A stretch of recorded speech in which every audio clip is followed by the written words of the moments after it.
সংক্রান্ত একটি মামলায় এতটাই ক্ষুব্ধ হয়ে গেছে হাইকোর্ট যে বলছেন যে পুরসভার যে ইঞ্জিনিয়ার রয়েছেন তাকে জেলে পাঠিয়ে দেওয়া হতে পারে, হুঁশিয়ারি দিচ্ছেন। কোন মামলার প্রেক্ষিতে, কি পর্যবেক্ষণ, কি বা নির্দেশ জানবো। আমার সঙ্গে রয়েছেন অর্ণব, হাইকোর্ট চত্বর থেকে। অর্ণব, এমনই অবস্থা, পুরসভার ইঞ্জিনিয়ারকে জেলে পাঠানোর হুঁশিয়ারি দিচ্ছেন, মানে এতটাই গাফিলতি নজরে আসছে।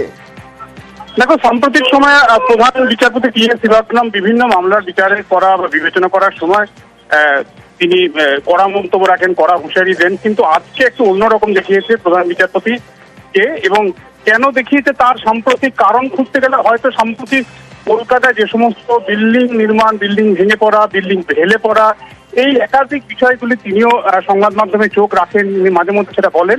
সেটাই তার আজকে বিস্ফোরক মন্তব্য করার পিছনে হয়তো কারণ যেখানে অভিযোগ জমা পড়ছে, কলকাতা পুরসভার স্থানীয় বাসিন্দারা অভিযোগ করছে যে বেআইনি নির্মাণ হচ্ছে একটা বহুতল, যা 3 তলা পর্যন্ত অনুমতি রয়েছে পুরসভার, অথচ সেটা 6 তলা হয়ে যাচ্ছে।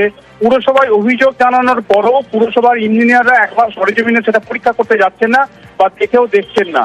উল্টে আদালতে ভুল রিপোর্ট দিয়ে আদালতকে বোকা বানানোর চেষ্টা করছেন। এই বিষয়টি আসার পরই, এই হলফনামা কর্পোরেশনের দেখার পরই তিনি বলেন যে আদালতকে বোকা বানানোর যে চেষ্টা হচ্ছে, আজই জেলে ভরবো। খুব অল্প কিছুদিন পরই হয়তো তিনি অবসর নেবেন, কিন্তু অ্যাসিস্ট্যান্ট ইঞ্জিনিয়ার তিনি সতর্ক হন, এই ধরনের ঘটনা যদি ঘটে এস এন ব্যানার্জি রোডের অর্থাৎ কলকাতা পুরসভার অফিস থেকে সোজা জেলে পাঠাবো।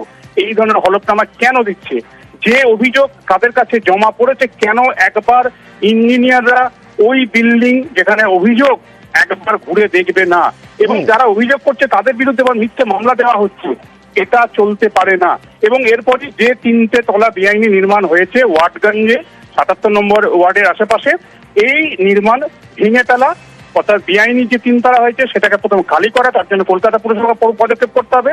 কলকাতা পুরসভাকে পর্যাপ্ত সহযোগিতা করবে কলকাতা পুলিশ যথেষ্ট পরিমাণে ফোর্স দিয়ে, এবং জুন মাসের মধ্যে ওই 3টে তলা নির্মাণ ভেঙে ফেলতে হবে, এই নির্দেশ জারি করেছে প্রধান বিচারপতি। ধন্যবাদ।